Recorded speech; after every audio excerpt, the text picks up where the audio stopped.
O Ademir Ferreira conosco aqui no Contraponto. Bom dia. Já comprou muitos trecos úteis na Casa Vitória, Ademir? Com certeza. O Laudeir e a Inês são meus amigos, são pessoas especiais e excelentes comerciantes, mas excelentes pessoas também, né? Na área social, têm ajudado muito e parabéns a eles sempre pela... Então é um primor. Quando você precisa de alguma coisa e não sabe onde encontrá-la, a gente se encontra, né? Maravilha. Como é que está a área de especialidades no segmento de saúde, principalmente aquilo que nos últimos dias vocês têm se debruçado de uma forma de organizar a retomada das cirurgias eletivas em Foz do Iguaçu? Então nós estamos, como você disse, é uma retomada, né? E há cerca de um mês nós já nos reunimos no hospital, levamos a equipe técnica, tanto da nossa secretaria quanto lá de dentro do hospital, para discutirmos as soluções que temos que ter para essa retomada. Porque assim que a vacina foi avançando, já víamos que estava se aproximando o momento em que a situação ficasse um pouco menos complicada do que estava. Por isso nós iniciamos o processo, primeiro, de resgatar a fila de espera das diversas especialidades que estão as pessoas aguardando. E ao resgatar essa fila, nós sabemos quem já está encaminhado mesmo para a cirurgia, aqueles que já fizeram exames têm que ser agora atualizados, mas que já sabemos que aquelas pessoas têm que fazer a cirurgia, né? Então nós pegamos de volta os prontuários, que estavam já encaminhados, na época já tinha gente pronto para ser operado, para que a gente possa ser feita essa reavaliação. Então o processo está andando bem, aí a secretária e o prefeito nos convocaram para uma reunião onde discutimos, tanto nós da secretaria, quanto a equipe médica do hospital e a direção do hospital, com o Sérgio, o doutor Amon, o doutor Rafael, e nós ali definimos claramente como que deve ser feito. Por quê? Essa lista que consta aí com mais de 6 mil nomes, ela tem várias características que a gente precisa analisar, né? Principalmente a situação quando você classifica cirurgias entre aquelas que pode ser feito em hospital dia e aquelas que tem que ser feito em hospital geral com suporte de UTI pós-operatório, né?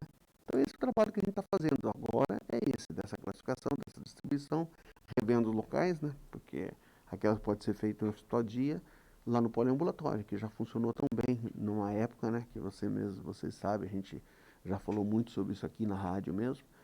E nós estamos reativando, eu estive com a secretária visitando lá as instalações do poliambulatório, a sala cirúrgica, está tudo prontinho, arrumadinho, a área da farmácia, ou seja, é reiniciar.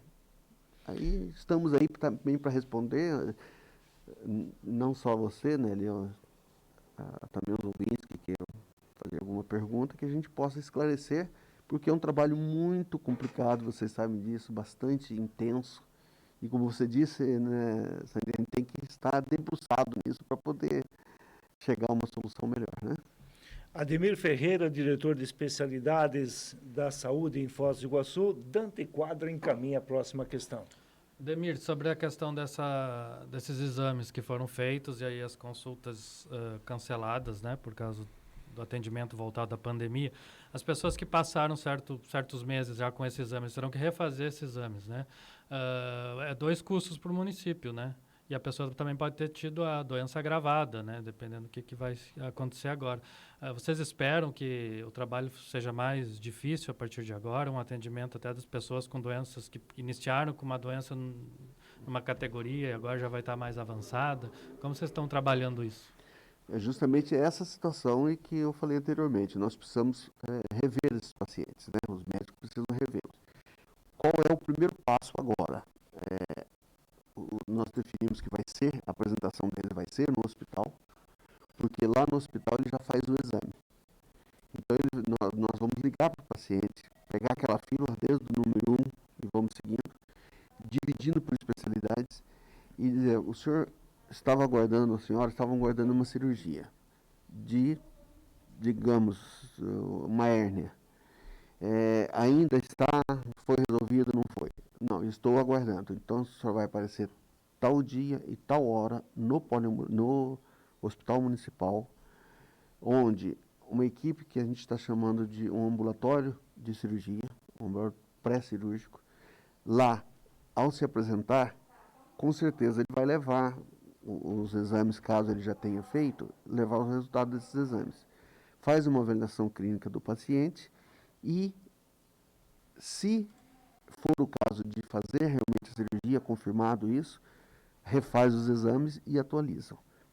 Tem sim que ser feito o exame. Logicamente que não é aquela gama de exames que é como se tinha assim, o tipo corte e costura. São os exames específicos para aquele tipo de cirurgia.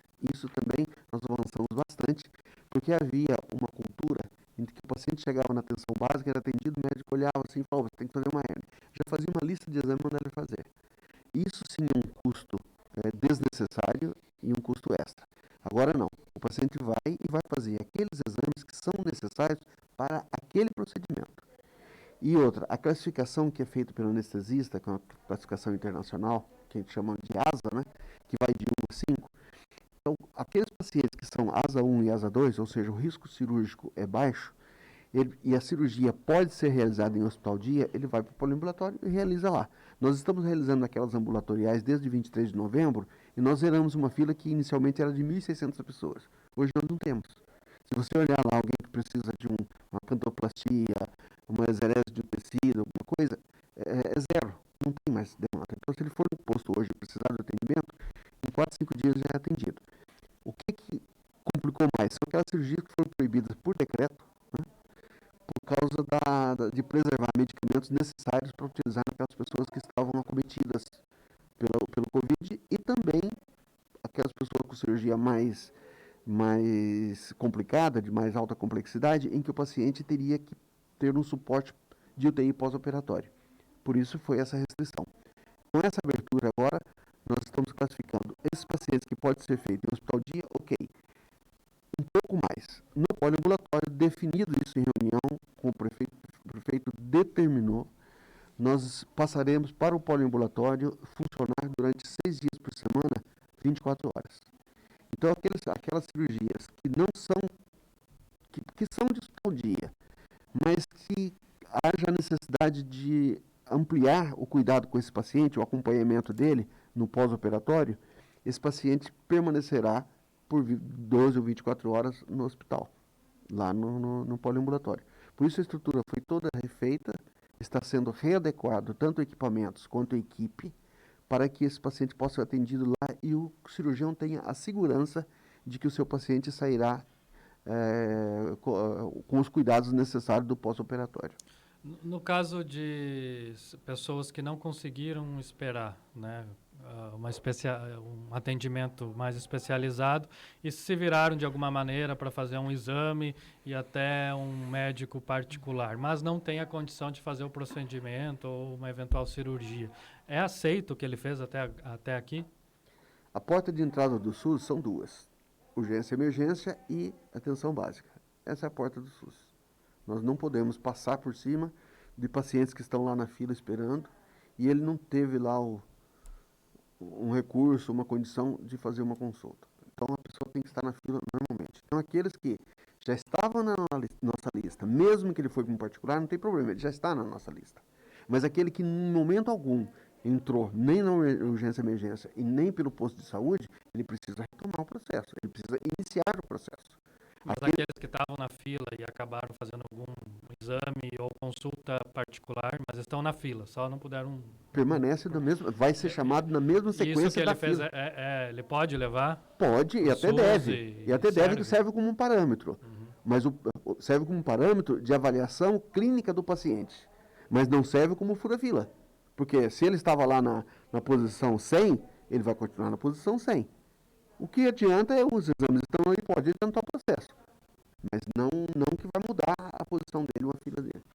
E todos os exames nessa retomada de quem está na fila das cirurgias eletivas serão feitos direto, quer dizer, a pessoa vai ser chamada diretamente para o hospital municipal, ali vai ter esse comitê, esse grupo clínico de avaliação? Exatamente isso. Então, se o em paciente... todas as especialidades? Se ele vai ser operado no poliambulatório ou no hospital, a apresentação dele será no hospital. Porque, né, nós tínhamos iniciado a conversa e que ele fosse por 100, o centro de especialidade médica, fizesse uma consulta com o médico, e ali o médico definindo que era cirurgia mesmo, mandaria para o hospital ou para o poliambulatório para fazer os exames para depois dar um encaminhamento. Nós entendemos que isso é um resserviço. Nós íamos perder uma consulta de especialidade e esse paciente ia ficar meio perdido. Agora saiu daqui, agora você vai no hospital.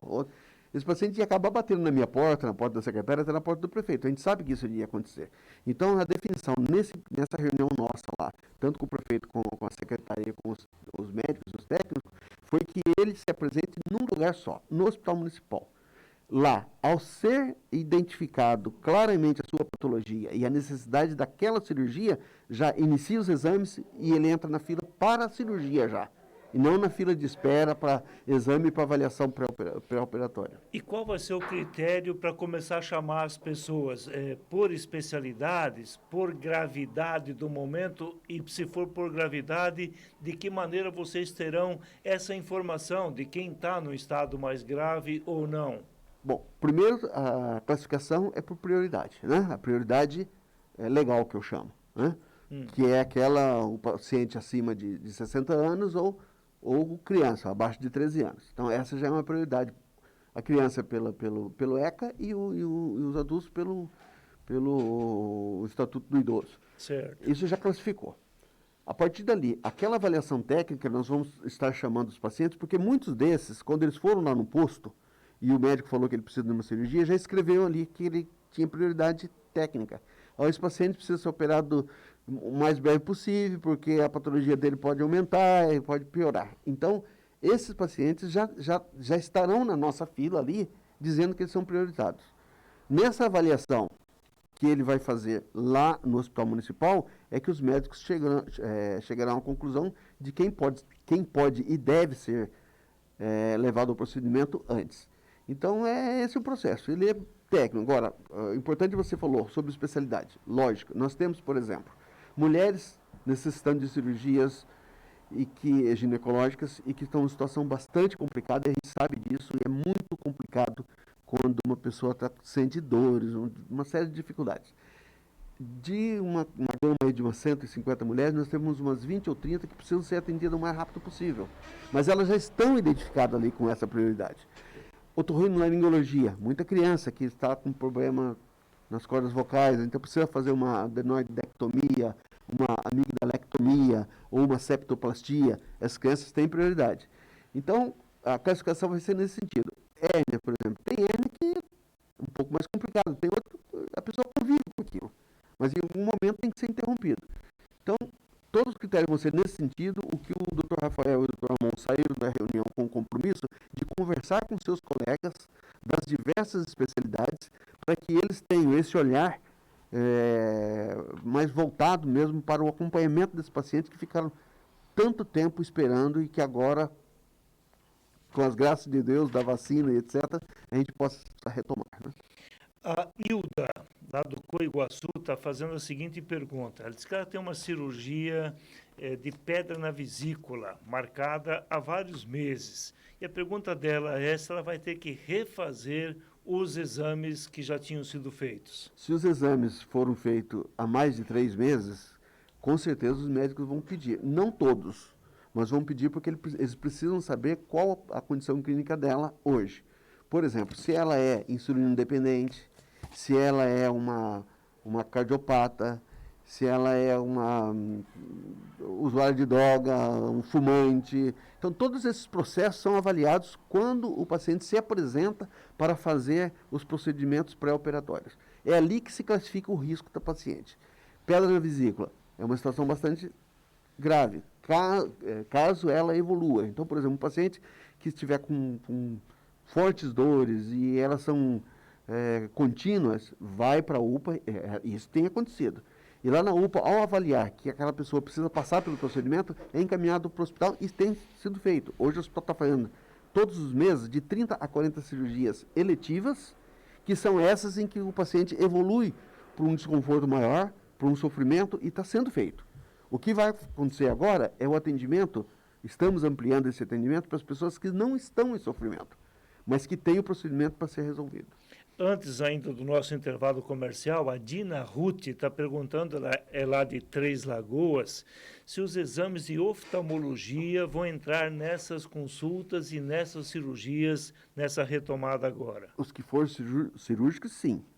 Os exames estão continuando, estão sendo atendidos dentro daquele processo que nós já temos de prestadores. O que é em Foz do Iguaçu, pactuado para Foz do Iguaçu, o que é pactuado para Cascavel, como, por exemplo, o glaucoma. Então, são exames que já estão acontecendo de forma normal. Se esses exames evoluírem para uma cirurgia, o prestador que está contratado e que está pactuado está fazendo. Logicamente que está fazendo um número reduzido em razão da pandemia. Há hoje todo um processo para que essa retomada seja maior também na área de oftalmologia, que nos interessa muito, porque faz muita diferença para o paciente. Ademir Ferreira, diretor da área de especialidades da Secretaria de Saúde de Foz do Iguaçu, conosco aqui no Contraponto. Ele continua, tem muito mais perguntas aqui de ouvintes, de internautas e também da bancada logo depois do comercial. A gente continua tratando do tema.